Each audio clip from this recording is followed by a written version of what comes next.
Ce n'est pas Jack Bauer qui, dans 24 heures chrono, sauve les États-Unis, non, c'est Rob Bauer, un très grand chef de l'OTAN, et quand Rob Bauer parle, il faut l'écouter d'une oreille attentive et garder ce qu'il a dit dans un coin de votre tête.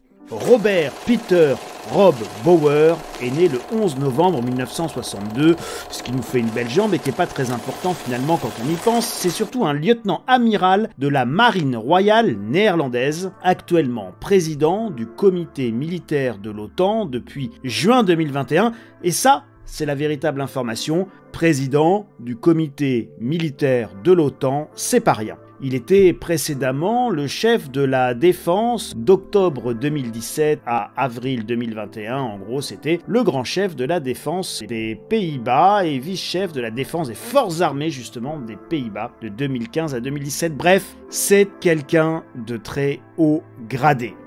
Facing a threat which is Russia that is coming to us uninvited at a moment of their choosing. So we have to be much more ready. We have no time to prepare because it is up to them when they come. We are ready to a direct confrontation with Russia. We are. Certain raw materials, certain production facilities that are required for defense production instead of for civilian production. If you know that in the first 4 years of the United States, in the Second World War, in the Ford factories, there was no civilian cars made, but only military production. We have to have this debate on prioritization.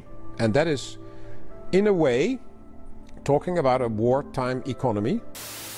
Et que vient-il de dire? Eh bien, il vient de nous dire que la guerre en Ukraine venait à nous, que c'est la Russie à l'initiative, que c'est la Russie qui choisira le moment de l'extension du conflit et que l'OTAN ne pourra être qu'en réaction.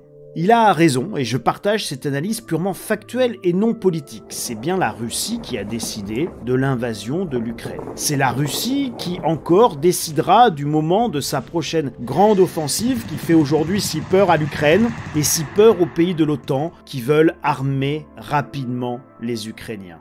C'est la Russie qui, encore, décidera du moment de sa prochaine grande offensive ou pas, bien que je pense qu'elle est fort probable, voire inévitable d'un point de vue analytique. Les forces de l'OTAN réagiront à n'en pas douter et Rob Bauer demande à toutes les forces européennes de se tenir prêtes au combat.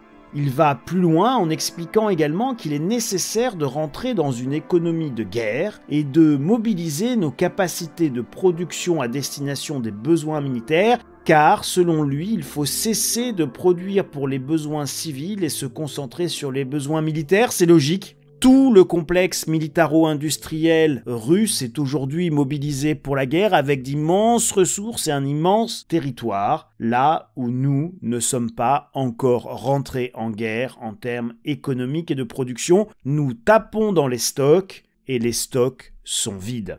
Bientôt, l'Ukraine sera à court de munitions, de canons et de chars. C'est une véritable guerre d'usure que mène la Russie, une guerre d'usure également économique.